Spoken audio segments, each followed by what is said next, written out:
வணக்கம் நேயர்களே, இன்று உங்களிடம் காட்டப்போவது எப்படி தினசரி வருமானத்தில் பழக்கன்றுகள் மற்றும் காய்கறி தோட்டத்தில் எப்படி செய்ய போகின்றோம் என்பதற்காக தான். இன்னொன்று, இந்த இடத்தை பார்த்தீங்கன்னா தரங்கம்பாடி தாலுக்கா நாணப்பூ இல்லம். அதாவது இந்த நாணப்பூ இல்லம்ங்கிறது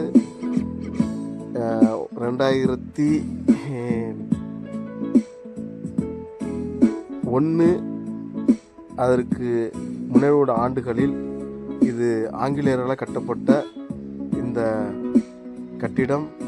இதற்கு நாணப்பூ இல்லம் என்று பெயர். இந்த இடத்துல பார்த்தீங்கன்னா கிட்டத்தட்ட அவ்வளோ ஏழை எளிய மக்கள், பெண்கள் இதில் தங்கி படித்து மிகப்பெரிய அளவில் இருக்கிறார்கள். தற்போது இந்த பகுதிக்கு, இந்த ட்ரஸ்ட்டுக்கு இப்பொழுது எந்த உதவியும் கிடைக்கவில்லை. ஆனால் அதற்கு பின்புறம் இருக்கிற இந்த கார்டனில் நம்மளுக்கு காய்கறி தோட்டம், தினசரி உணவானம் எப்படி செய்வதற்காக என்னை காட்டுறதுக்காக அழைத்தார்கள். அப்புறம் பார்த்த பிறகு இது எப்படி அமைப்பது மற்றும் இந்த இடத்தில் 2 குட்டைகள், மீன் குட்டைகள் இருக்கிறது. அந்த நீரை தான் நாம் எப்படி பயன்படுத்துவது மற்றும் வடிகால் எங்கே உள்ளது எல்லாத்தையும் தெரிந்து கொண்டோம். இதில் பார்த்திங்கன்னா தினசரி வருமானம் மற்றும் மாத வருமானம், ஆண்டு வருமானம் என்கிற அடிப்படை தான். ஆனால் இதற்கு முன்னாடியே இந்த இடத்துல நல்ல பழ வகைகள் மற்றும் பயிர்கள் போட்டு எடுத்திருக்கார்கள். தற்போது மயிலின் வேட்டை அதிகமாக இருக்கிறது. வேட்டைனா மயில் பயிர் அதிகமாக சேதப்படுத்துகிறது. அது ஒரு சவாலாகவும் இருக்கிறது என்கின்றார்கள்.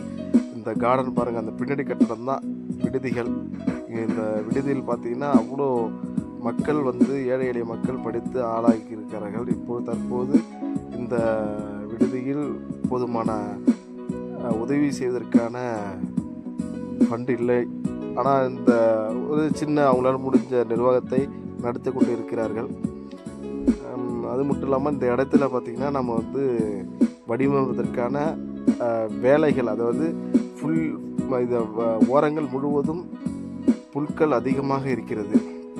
அதை அகற்றி அதை உரமாக்குவது எப்படி, அதாவது பவுடராக்கும் இயந்திரங்களை வைத்து எல்லாமே பவுடர் செய்வதற்காக ஒரு பிடிவு அதை உரமாக்குறது மற்றும் மீன் மற்றும் கீரை போன்ற வடிவத்தை நாம் செய்வது இருக்கிறதை கவாத்து செய்த பிறகு இதை நாம் நம்ம கொண்டு வருவதற்கான நோக்கமாக வைத்துள்ளோம். அது மட்டும் இல்லாமல் எங்களுடைய ஆலோசனை செய்து இவர்கள் தான் நிர்வாகத்தின் இப்போது கட்டுப்பாட்டில் இருக்கிறது. இவர்களிடம் அவங்க தான் இப்போது பேசி ஆலோசனை பண்ணியிருக்கோம், எப்படிலாம் நாங்கள் இதை பண்ண போகிறோம் என்பதற்காக. மிக அற்புதமான அந்த இடம். அது மட்டும் இல்லாமல் கடலோர பகுதி இந்த இடம். இந்த இடத்தில் நாம் செய்வதற்கான நோக்கத்தை அவரிடம் சொல்லியிருக்கிறோம். உங்களுடைய கருத்துக்களும் இதில் பதிவு செய்யுங்கள். எங்களுடைய திட்டங்கள் எப்படி இருக்கிறது விவசாயத்தில். பார்த்தீங்கன்னா குட்டையில் மீன் இருக்கிறது. அதை நாம் நீரை மாற்று குட்டைக்கு நீரை நாம் மாற்றிய பிறகு மீனை எடுப்பதற்காக ஒரு திட்டம் போட்டிருக்கிறோம். அது மட்டும் இல்லாமல் இந்த இடத்தில் சோலார், இவர்கள் விடுதிக்காக சோலார் வைத்துள்ளார்கள், சுடு தண்ணி வைப்பதற்காக. அதையும் உங்களிடம் காட்டுகிறோம் பாருங்கள். இது பரப்பளவு கிட்டத்தட்ட ஒரு 2 ஏக்கர் பரப்பளவு நம்ம செய்ய போகின்றோம்.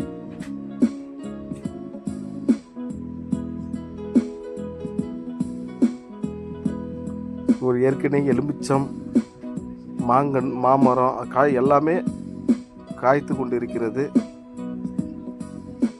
எல்லாமே நெல்லி, பலா இவைகள்லாம் உள்ள இருக்கிறது.